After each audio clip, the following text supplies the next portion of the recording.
네, 1932년에 김동인이라는 소설가가 단편 소설을 하나 내어놓았습니다. 발가락이 닮았다 하는 단편 소설이었습니다. 저도 학교 다닐 때 이 소설을 이렇게 접했는데 참 내용을 보면 한편으로는 서글프기도 하고 한편으로는 또 조금 이해가 되는 부분이 있었습니다. 주인공은 노총각이었는데 젊은 시절에 이 양반이 굉장히 성적으로 방탕한 삶을 살았다라고 그 소설에 되어 있습니다. 그래서 이제 그가 아이를 낳을 수 없는 몸이 되었습니다. 여자가 아니라 남자 주인공이 그 성병으로 인하여서 아이를 낳을 수 없는 그런 몸이 되었습니다. 그리고 얼마 후 결혼을 하게 되는데 결혼 생활을 해 나가는 중에 아내가 아이가 생겼다고 말을 합니다. 그러니 이 주인공이 얼마나 그 상황이 참담하겠습니까? 그리고 이제 그 사실을 자기가 이 병원을 잘 찾아가는 그 의사와 함께 조금 이렇게 의논하고 하는 그러한 시간들도 있었던 것 같습니다. 그 의사가 알게 됐습니다. 아, 저 사람의 아내가 아이를 가졌구나. 정상적이지 않지요. 그리고 그 이제 시간이 좀 흘렀는데 아이가 태어난 지 한 6개월 정도 시간이 지났을 때에 이 주인공이 아이를 하면 이렇게 안고 옵니다. 아내가 놓은 그 아이를 데리고 왔는데 아이가 좀 몸이 안 좋아서 그 의사를 찾아왔습니다. 그리고는 이제 의사는 자기에 대해서 다 아니까 이 의사에 대해서 먼저 이 주인공이 의사에게 이렇게 말하는 것이죠. 이 아이가 우리 정조부를 닮았다. 정조부를 닮았다. 그러면서 또 한다는 소리가 이 아이의 가운데 발가락이 가장 긴 이 자신의 발가락을 닮았다. 6개월 동안에 얼마나 그 아이를 데리고 가지고 고민을 했겠습니까? 이 아이가 내 아이는 아니지만은 내 아이로 키우고 싶다라는 그 의지인데 사람들이 볼 때에 좀 아이가 안 닮은 것 같네 그런 소리도 할 수 있지 않습니까? 간혹 우리가 아이를 이렇게 어린 시절에 데리고 나가다 보면 부모님이 맞는데도 아이가 부모님을 안 닮은 그런 경우들이 있습니다. 왜냐하면 할아버지 할머니를 닮을 수가 있거든요. 그래서 이제 이 사람은 내 아이가 발가락이 내 발가락하고 닮았다 그렇게 말을 하는데 의사가 그 말을 듣고 아무 말도 못한다는 그런 내용입니다. 성도님들, 우리가 자녀가 있으면 자녀가 이렇게 누군가를 닮는 거 굉장히 좋은 것이지요. 간혹 우리가 TV를 통하여서 보면 뭐 다양한 부류의 사람들이 나오는데 간혹 이렇게 자녀들이 이렇게 나올 때가 있습니다. 솔직히 말해서 그 아버지를 닮아갖고 애가 못 낳는데 그 아빠는 자기를 닮은 거에 대하여서 굉장히 좋아합니다. 제가 본 사람들, 아빠들은 분명히 자기 얼굴을 닮으면 안 되고 자기 아내의 얼굴을 닮아야 좋은데 우리가 볼 때는 아이고 저 웃잖아 저거 저 엄마를 닮았어야 되는데 저 아빠를 닮았네. 우리는 그런 생각 할지 몰라도 본인은 자기를 닮은 걸 그렇게 좋아합니다. 왜요? 이게 중요하지 않습니까? 중요하지 않습니까? 그래서 우리 가족들 중에서 보면 이렇게 닮은 게 있습니다. 제 이야기를 해서 죄송합니다만 제가 전도사 시절에 한 분은 저희 교회 권사님이 막 저한테 와서 막 깔깔 웃으시면서 아이고 전도사님 오늘 내가 이 교회를 오는데 앞에 보니까 초등학생 하나가 걸어가더라는 거예요. 그때 우리 애 첫째가 2학년이었는데 그런데 이 권사님이 보니까 그 애인데 어디서 많이 본 그 뒷모습이더래요. 그래가지고 궁금해서 야야 하고 딱 불렀더니 제 애더랍니다. 그러면서 아이고 전도사님 그 첫째가 전도사님을, 그 뒷모습이 어째 그리 전도사님을 걷는 모습이 똑같으면은요. 그런 말을 하길래 제가, 그거 참 신기하다. 그랬습니다. 맞습니다. 그런 말 들으면 기분 좋죠. 닮은 게 있구나. 성도님들, 오늘 하나님께서 우리에게 이 예수님을 우리에게 보내주시고, 그리고 또 예수님을 믿는 우리들을 하나님께서 미리 예정하셨습니다. 우리가 지난주에 참 제가 하나님께서 우리를 불러주셔서 의롭다 해주심과 그리고 우리를 거룩하게 이끌어 가시는 것에 대한 말씀을 들었습니다. 표 한번 올려봐 주시겠어요?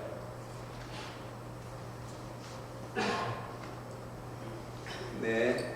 예. 그래서 우리가 칭의와 성화. 성도는 우리가 성도로 살아가는 데 있어서 잘 기억해야 할 표입니다.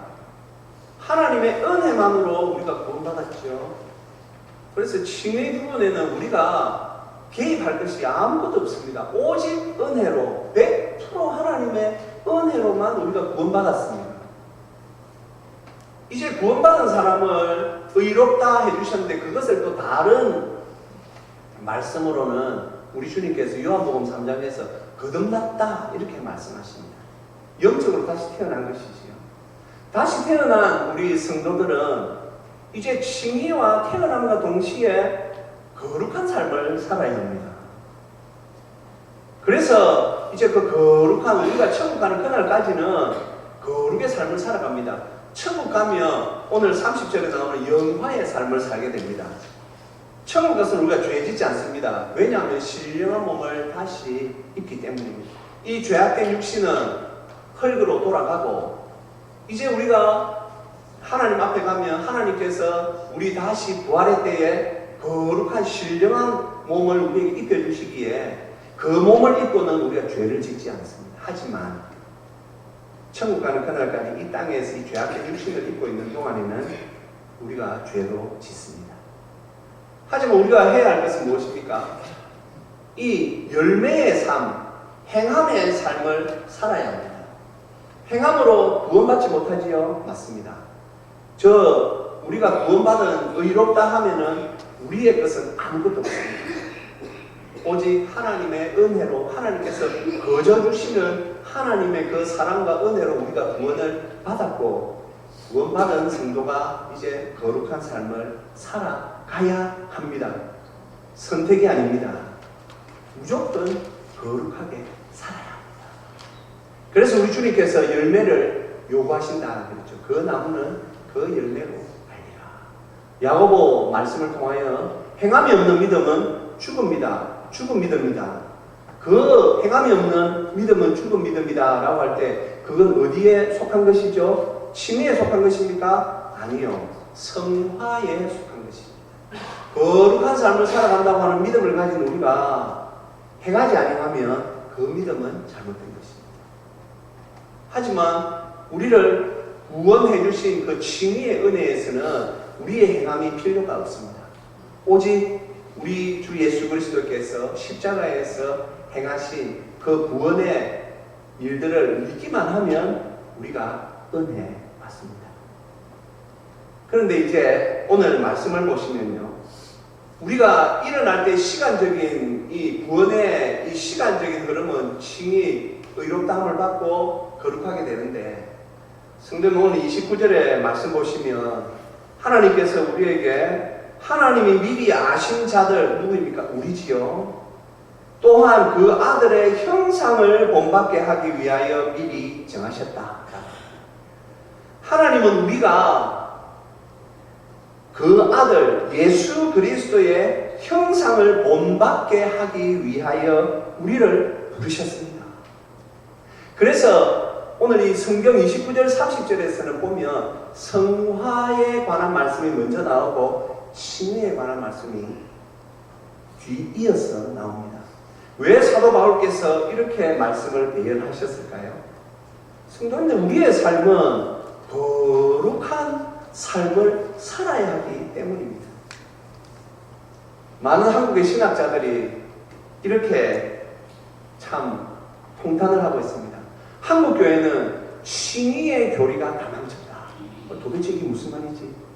이 칭의, 하나님께서 우리에게 의롭다 하신 이 교리가 얼마나 감사한데. 왜냐하면 우리 한국교회가 말이죠, 우리 선조들이 이 신학을, 좋은 신학을 그때 많이 접하지 못하셨기 때문에 칭의의 신학, 우리가 예수님 믿어야 구원받습니다 라는 이 칭의의 신학은 교회에서 잘 가르쳤는데 성화의 신학을 좀 제대로 잘 못 가르쳤다는 것이죠. 그래서 우리는 예수님 믿는 것에 대한 확신, 이런 것에 대해서는 우리가 굉장히 말이죠, 뜨거운데 과연 우리의 삶이 거룩한 삶으로 나아가는 데는 어려움이 많고, 지금 우리 한국교회가 지금 이 세상에서 받는 그 대우도 바로 그런 면에서 한국 이 사회 사람들이 교회를 볼 때에는, 야, 너희들은 그래 구원받고 천국 간다고 만세 부르니 좋냐? 우리가 지옥 가니까 우리는 그래 지옥 가고 너희는 천국 가냐? 왜 이렇게 말하겠습니까? 우리가 보여야 할 칭의 다음에 성화의 삶, 거룩한 삶을 살지 못하기 때문이지요. 그럼 한국교회가 처음부터 그랬습니까? 그렇지 않습니다. 우리 약 140여 년 전 복음이 이 땅에 들어왔을 때, 그때 오신 선교사님들은 이 칭의와 성화에 대하여서 잘 가르쳐 주셨습니다. 왜 한국교회는 다른 곳에 없는 학습 세례라는 것이 있을까요? 바로 그것이죠. 원래는 예수님 믿으면 세례를 줘야 되는 것이죠. 우리가 사도행전을 보면 이디오피아 내시가 나오지 않습니까? 거기에 보면 빌립 집사님이 지나가다가 이사야서 말씀을 읽고 있는 이디오피아 내시가 말씀을 제대로 깨닫지 못할 때에 그 옆에 가서 말씀을 풀어줍니다. 그가 예수님에 대한 눈이 뜨입니다. 그때 그가 내가 이제 세례 받고 싶다라고 하여 그때 바로 세례를 주시오. 그런데 왜 우리 한국교회는 학습이라는 것을 앞에 두게 됐습니까? 예수님 믿는다라고 말해서 세례를 줬더니 옛날 행실을 하나도 끊지 않고 다시 술 먹고 담배 피고 집에 가서 막 집안 사람들 어렵게 하고 그런 모습들로 인하여서 예수교도 별거 아니네. 예수님 믿으면 특별할 줄 알았더니 별거 아니네. 그래서 선교사님들이 이제 학습이라는 것을 먼저 한 겁니다. 교회 오면 6개월 정도 지켜보고 자기가 세례를 받겠다 하면 이제 학습 과정을 먼저 하는 거죠. 그리고는 그 사람의 삶이 변화되느냐 변화되지 않느냐를 보는 것이죠. 그것이 이제 분명한 증거가 있을 때에 선교사님들이 세례를 주기 시작했습니다. 그 한국 전통이 그대로 지금까지 내려온 것뿐입니다. 그러니 우리 초대교회는, 한국 초대교회는 성도들이 말이죠, 예수님 믿으면 거의 딴 사람이 된다 할 정도로 삶이 완전히 바뀌었습니다. 오늘 우리 하나님께서 우리에게 예수님을 보내주실 때에 우리에게 원하는 것은 바로 그것이지요. 오늘 보면 본받게 하기 위하여, 이 헬라말은 같은 모양을 가지다라는 그런 뜻입니다. 이 형용사는요, 외면적인 것뿐만 아니라 내적인 것까지도 다 같은 모양으로 라고 할 때 사용되어지는 형용사입니다. 그러니 우리가 오늘 이 말씀은 어떤 의미입니까? 우리가 예수님을 닮아가야 한다는 것이지요. 예수님과 같은 모양으로 우리가 가야 된다는 것이지요. 예수님의 그 성품과 우리가 말이죠, 이 본질적으로 우리 예수님의 성품에 우리를 계속 맞추어 가야 된다는 것이죠.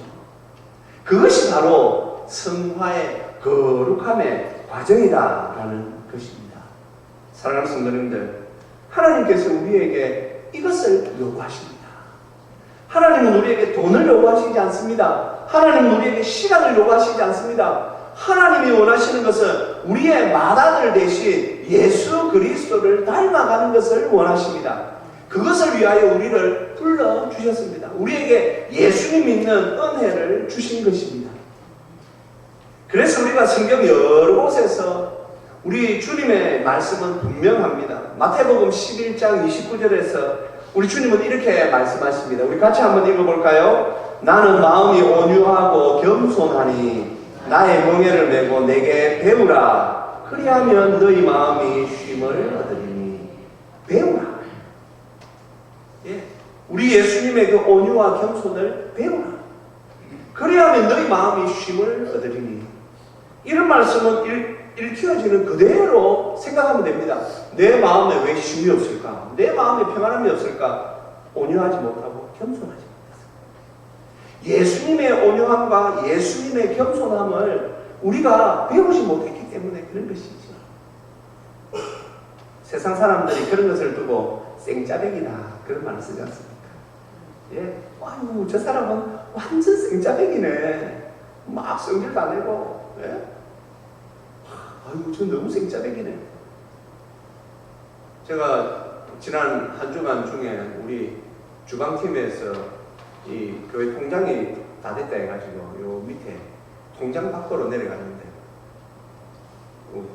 부부 나이 드신 어르신이 이렇게 왔어요. 제 옆에 아주 멋쟁이 아주머니가 선글라스 탁 끼고 막 옷도 보니까 굉장히 막 그 연세에 비해서 연세는 뭐 70 훨씬 넘었는데 아주 세련된 복장을 하고 오신 분이 제 옆에서 일을 보고 있고 아 그렇구나 하고 갑자기 뒤에서 막 벼락이 막 칩니다. 들어온 아저씨가 막 욕을 하면서 꽉을 칩니다.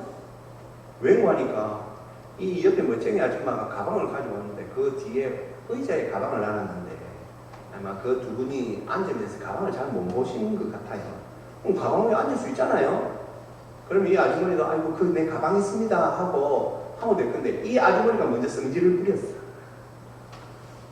그 가방이 있는데 그걸 보고 이제 완전 생짜배기. 와 근래 그런 생짜배기는 제가 잘 못 봤어. 어이구 이 아저씨가 말이죠 막 욕을 하는데 어이구 그 욕을 그 아주머니한테 막 이 부부가 막 둘이 2대1로 공격을 하는데 그 제가 가만 그 안에 있는 은행원들도 막 이게 너무 기가 찬 거예요. 한 5분 동안은 막 그 아저씨가 고함을 지르는데 제가 그때 다시 알았죠. 와 생짜배기네. 와 완전 생짜배기네. 제가 근래에 말이죠 그 어르신을 보는 거 뭐 80 가까이 되겠던데 와 이거 막 욕할 때는 말이죠 막 이 기운이 막 젊은 사람보다 더 소리 올라오는데 생짜배기 굉장히 보기 민망했습니다. 앞에 앉아있는 은행원들이 그걸 보는데 민망해가지고 저도 막 빨리 일을 보고 나가야 되겠지. 하나님 보시기에 우리는 예수님 믿은 지 연수가 지금 얼마 되었다고 하면서 생짜배기가 아닌지. 하나님께서는 우리에게 또 빌립보서 2장 5절에서는 너희 안에 이 마음을 품으라 곧 그리스도 예수의 마음. 하나님께서는 우리에게 계속 우리가 거룩하게 살 수 있는 길을 이렇게 제시하십니다. 에베소서에서는 우리가 하나님의 아들을 믿는 것과 아는 일에 하나가 되어 온전한 사람을 이루어 그리스도의 장성한 분량이 충만한 데까지 이르리니. 성도님들 제가 방금 언급한 이 세 구절 오늘 처음 보는데 하는 분들 있으십니까? 그런 분들 있을 수 있겠지만 대부분은 우리가 잘 아는 말씀이죠. 그리스도의 장성한 분량에 이르기까지 헌신 예배 오시는 목사님들이 가장 많이 하는 설교 중에 하나거든요. 너희 안에 이 마음을 품으라 곧 그리스도 예수의 마음이니. 이 말씀 모르는 사람이 어디 있습니까? 나는 마음이 온유하고 겸손하니 내게 배우라. 이 말씀 모르는 사람이 어디 있습니까? 사랑하는 성도님들, 이 말씀을 우리가 안다면 이제 여기에서 거룩한 삶에서 행함이 여기에 붙어야 합니다. 그래서 우리가 거룩한 삶을 위하여 살아야 되겠습니다. 이 말씀이 우리에게 조금 심각한 이유는 하나님께서 우리에게 우리 주 예수 그리스도를 보내어 주신 목적이 있기 때문입니다. 목적이 무엇입니까? 우리 29절 한번 말씀 올려봐 주시겠어요? 목적이 분명하지요. 그 아들의 형상을 본받게 하기 위하여. 우리가 예수님 믿기 전에는 완전 생짜배기와 같은 그런 인생이었지만 이제는 하나님의 은혜로 의롭다함을 입어 우리 영혼이 거듭나고 우리에게 성령님께서 9가지 열매를 우리 안에 다 넣어주셔가지고 내가 생짜배기에 그런 말이죠. 내 성질을 선택할 것인지 아니면 하나님의 그 성령의 열매를 선택할 것인지 우리에게 얼마나 자상하게 은혜를 베풀어 주셨는지 모릅니다. 우리는 그 은혜를 따라만 가면 되는데 그래서 우리 예수님은 우리에게 저 말씀 밑에 보십시오. 그 많은 형제 중에서 우리를 형제라고 부르십니다. 히브리서 2장 11절에서는 우리 하나님께서 우리 예수님께서 히브리서 2장 11절 올려봐 주세요. 같이 읽어보겠습니다. 거룩하게 하시는 이와 거룩하게 함을 입은 자들이 다 한 본원에서 난지라. 그러므로 형제라 부르시기를 부끄러워하지 아니하시고. 아멘. 우리 주 예수 그리스도께서 우리를 형제라 부르시는 것을 부끄러워하지 않으십니다. 우리를 형제라 불러주십니다. 그렇다면 우리는 어떻게 살아야 하겠습니까? 우리는 어떻게 살아야 되겠습니까? 우리는 부끄러움 없이 부끄럽지 않도록 우리가 살아야 되겠습니까? 예수님은 우리를 형제라 부르기에 부끄러움이 없으시다는데 우리는 어디 가서 말이죠, 시장에서 말이죠, 아무개 집사요 불렀을 때에 내가 지금 장보고 있을 때 그 옆에 내 아는 사람들 다 있는데 아무개 집사요, 아무개 원사요, 우리의 그 교회에서 직분을 불렀을 때에 우리가 환하게 웃어, 이거 집사님, 권사님, 장로님, 목사님, 우리가 그렇게 환하게 웃으면서 그러면 옆에 사람들이 저분 교회 다녔구나, 어쩐지 좀 말하는 게 다르더만은 교회 다녔구나, 아이고 저분이 집사님이셨구나, 저분이 권사님이셨구나, 저분이 목사님이셨구나, 장로님이셨구나. 지금 우리의 삶에 필요한 것이 이것입니다. 이걸 위해서 하나님께서 우리를 미리 정하시고 우리를 불러주신 것입니다. 하나님께서 우리에게 미리 정하셨다는 의미는 무엇입니까? 그냥 아무나 이렇게 데리고 온 게 아니고 딱 우리를 이 구원의 은혜로 미리 딱 정하셔서 우리를 한 사람 한 사람 다 불러주십니다. 이 은혜를 우리가 받았는데 이 은혜에 걸맞게 사는 것, 그것이 행함의 믿음입니다. 우리가 이렇게 믿어야만 하나님께서 기뻐하시고 우리 예수님께서 우리를 부끄러워하지 않으시고 우리를 늘 그 하나님의 은혜 가운데 우리를 인도하실 줄 믿습니다. 오늘도 지난주에 이어서 이 곡을 다시 한번 우리 불러봅시다. 그냥 입으로만 부르지 마시고 우리 마음으로 정말 제가 주여 이렇게 살게 하여 주옵소서. 우리 소망을 안고 우리 같이 함께 찬양하도록 하시겠습니다. 낮은 해처럼 밤엔 달처럼 그렇게 살 순 없을까?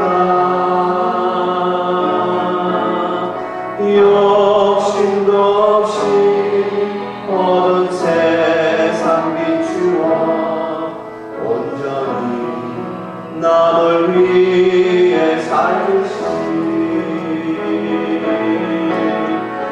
나의 인생에 금이 있다면 이 땅에 빛과 소금 되어 가난한 영혼, 지친 영혼을 주님께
같이 하실까요? 예수님처럼, 예수님처럼, 바울처럼 그렇게 살 순 없을까? 남을 위하여 당신들의 온몸을 온전히 버리셨던 것처럼 주의 사랑은 베푸는 사랑, 값없이 거둬주는 사랑, 그러나 나는 주는 것보다 받는 것 더욱 좋아하니 나의 입술은 주님 닮은 듯하나 내 맘은 아직도 주하여 아들 사랑과 예수하고 있으니 예수여 나를 도와주소서. 예수여 나를 도와주소서. 예수여 나를 도와주소서. 예수여 예수여 나를 도와주소서. 사랑하는 성도님들, 하나님께서 우리에게 주신 은혜가 얼마나 큽니까? 그 은혜에는 목적이 있습니다. 우리가 그 아들의 형상을 본받게 하기 위하여 하나님께서 우리를 불러주신 것입니다. 우리는 이 세상에서 살아야 하는 성도들이기에 우리의 모습 그대로 살면 안 됩니다. 그래서 지속적으로 예수님의 마음을 담기 위하여 예수님의 그 말씀을 되새기고 그렇게 살아야만 우리가 예수님처럼 우리가 살아갈 수 있지 않겠습니까? 이 시간 우리의 자신을 바라보시며 우리의 부족함을 내어놓으시고 예수님 저를 좀 도와주시옵소서. 제가 참 예수님의 형상을 본받기까지 나아갈 수 있도록 은혜를 다하여 주시옵소서. 우리 시간 말씀을 생각하며 우리 함께 기도하시겠습니다.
아버지 하나님, 은혜 감사합니다.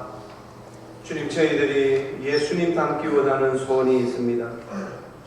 주님의 온유함과 겸손함을 배우고 싶습니다.